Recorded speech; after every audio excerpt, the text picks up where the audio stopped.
কঠোর অবস্থানে বিএনপির হাইকমান্ড, তবুও চলছে দখলবাজি চাঁদাবাজির বিরুদ্ধে কঠোর অবস্থান বিএনপির হাইকমান্ড বা বিএনপির ভারপ্রাপ্ত চেয়ারম্যান। দফা দফা দেওয়া হচ্ছে সতর্কবার্তা। দলের ভারপ্রাপ্ত চেয়ারম্যান জনাব তারেক রহমান কেন্দ্রীয় নেতাদের পাশাপাশি তৃণমূলের নেতাকর্মীদের সঙ্গে মত বিনিময় সভায় আলোচনা করছেন। দখল চাঁদাবাজি বিষয়ে কড়া হুঁশিয়ারি দিচ্ছেন। হুঁশিয়ারির পরও বিভিন্ন স্থানে বিএনপি ও অঙ্গ সংগঠনের নামে দখলবাজি চাঁদাবাজির ঘটনা ঘটছে। শিক্ষা প্রতিষ্ঠান, অফিস, হাটবাজার, ফুটপাত, বস্তি, পরিবহন সহ বিভিন্ন খাতে নিয়ন্ত্রণ নেওয়ার চেষ্টা হচ্ছে, দেওয়া হচ্ছে বিভিন্ন হুমকি ধমকিও। আবার কেউ কেউ চাইছেন ঠিকাদারি, কেউ দাবি করছেন চাঁদা, কেউ কেউ ব্যস্ত চেয়ার দখল করে বদলি বাণিজ্য নিয়ে দখল করছেন ব্যাংক, খাস জমি এবং পুকুরও। বিভিন্ন অভিযোগের কারণে বিএনপির নেতা কর্মীদের বিরুদ্ধে হাইকমান্ড সাংগঠনিক অ্যাকশন নিচ্ছেন। বাদ যাচ্ছেন না দলের স্থায়ী কমিটির সদস্য সালাউদ্দিন আহমেদ এবং খায়রুল কবির খোকন সহ কেউই। কিন্তু যারা অফিস দখল করছেন, চেয়ার দখল করে বদলি বাণিজ্য করে শত শত কোটি টাকা হাতিয়ে নিচ্ছেন, তাদের বিরুদ্ধে এ পর্যন্ত কোন রকম ব্যবস্থা নিতে আমরা দেখছি না। এরা সবাই চাকরিজীবী, তাদের মধ্যে অনেকেই পেশাজীবী সংগঠনের সাথে জড়িত। বিএনপির মতো বিশাল একটি দলের কোটি কোটি নেতা কর্মী বা সমর্থক থাকতে সরকারি চাকরিজীবী রাজনীতি কতটুকু আসলে দরকার আছে, এই প্রশ্নটা আমি এখানে রাখলাম। এসব চাকরিজীবী, এসব দলবাজ, দখলবাজ লোকদের নিয়ে বিএনপি নির্বাচন করে ক্ষমতা এলেও কি কতটুকু নিরপেক্ষ প্রশাসন গড়ে তোলা আসলে সম্ভব, নাকি পালিয়ে যাওয়া স্বৈরাচার হাসিনার মতোই হবে আগামী ভবিষ্যতে? এসব নিয়েও মানুষ এখন ভাবছে এবং এগুলো নিয়ে সামাজিক যোগাযোগ মাধ্যমে লিখছে। যদি দেখি সিভিল প্রশাসন কি হাসিনাকে টিকিয়ে রাখতে আসলে পেরেছে, নাকি বিএনপি ক্ষমতা এলে এসব দলবাজ, দখলবাজ চাকরিজীবীরা বিএনপিকে ক্ষমতা টিকিয়ে রাখতে পারবে?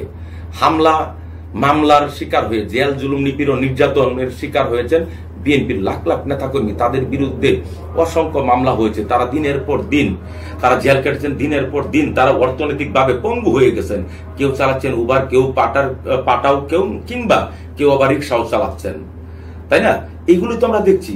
সেসব নেতাকর্মীরা, মাঠের নেতাকর্মীরা যেখানে সাংগঠনিক ব্যবস্থার মধ্যে পড়ে যাচ্ছেন সবাই, যাদের বিরুদ্ধে অভিযোগ আসছে, সবাই বলতে আমি এটা বোঝাচ্ছি যাদের বিরুদ্ধে অভিযোগ উঠছে তাদের বিরুদ্ধে ব্যবস্থা নেওয়া হচ্ছে। কিন্তু এই যে বিএনপির তিনটি পেশাজীবী সংগঠন, এই তিনটি পেশাজীবী সংগঠন যে আছে, একটা হচ্ছে ইঞ্জিনিয়ারদের, একটি ডাক্তারদের, আর একটা জিয়া পরিষদ, এরা কেন? এদের কাজটা কি? এরা কি করছে? এদের বিরুদ্ধে কি আদৌ কখনো ব্যবস্থা নেওয়া হবে? এরা তো আমরা দেখছি প্রশাসন পুরোটাই দাবিয়ে বেড়াচ্ছে।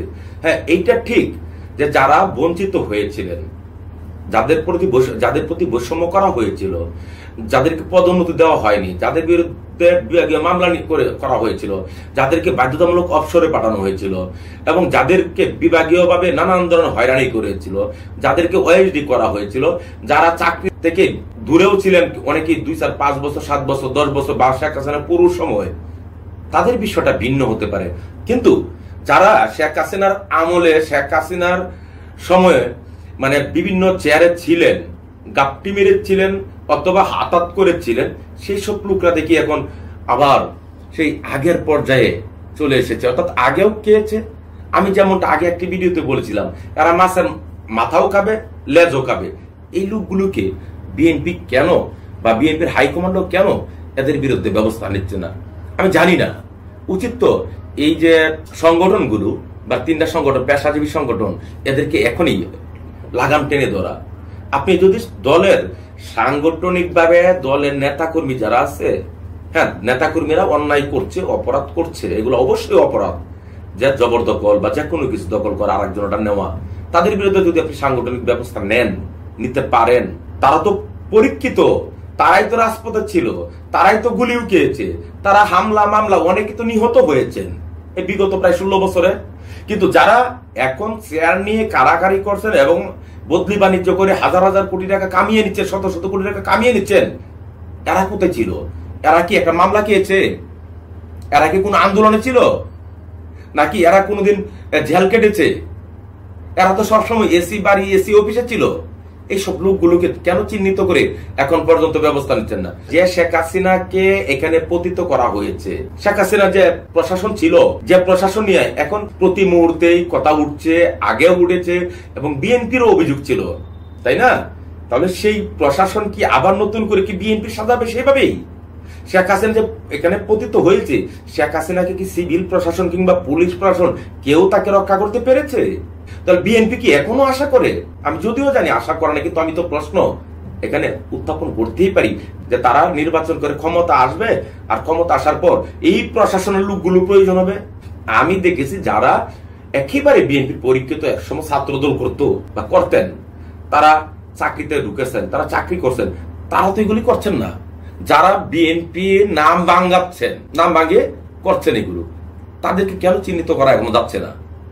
তাদের বিরুদ্ধে কি আপনাদের কানে ঢুকছে না? তাদের বিরুদ্ধে এই যে অভিযোগ হচ্ছে এবং পত্র পত্রিকা লেখা হচ্ছে, আজকেও আমি দেখলাম মানব জমিন পত্রিকা লেখা হয়েছে এই চেয়ার দখল। চেয়ার দখল কারা করে? চেয়ার দখল কি বিএনপি দলের নেতা কর্মীরা করেন? প্রশাসনের বিভিন্ন স্তরে কাজ করছেন, চেয়ার দখল তো তারাই করছেন, তাই না? যাদেরকে সকল সুবিধা থেকে বঞ্চিত করা হয়েছে তাদের বিষয়টা ভিন্ন। আমি তো দেখেছি যে আওয়ামী লীগের একজন অফিসার্স ক্লাবের নেতা পর্যন্ত, সেই অফিসার্স ক্লাবের বড় নেতা, সেই নেতাদের সঙ্গে সম্পর্ক অব্যাহত রেখে বজায় রেখে চলেছেন। সেই সব লোকগুলো এখন দেখা যাচ্ছে আবার চেয়ার দখল করছেন, তারাই বদলি বাণিজ্য করছেন, তারাই সবকিছু করছেন। এই দায়ভার কি বিএনপিকে নিতে হবে না? শুধু দলের বিরুদ্ধে অ্যাকশন নেবেন আমি বলছি না যে অ্যাকশন নিতে হবে না, নিতে হবে। একই সঙ্গে তাদের বিরুদ্ধে নেওয়া তো উচিত আপনার। এখন আপনি যদি মনে করেন তো সরকারের কর্মচারী, তাহলে বিএনপি নামটা ভাঙিয়ে তারা কেন এগুলা করছে? তাদের দ্বারা কেন অন্যরা নিপীড়িত হচ্ছেন, নির্যাতিত হচ্ছেন? এই বিষয়গুলো তো আপনাদেরকে দেখতে হবে। বা রাজনীতি করতে এসে আপনি ভালোটা করতে গিয়ে আপনি কতটা প্রতিহিংসার শিকার হয়েছেন? আপনি নিজে আজকে কত বছর যাবত আপনি দেশের বাইরে আছেন, কেন আছেন? কাদের জন্য আছেন?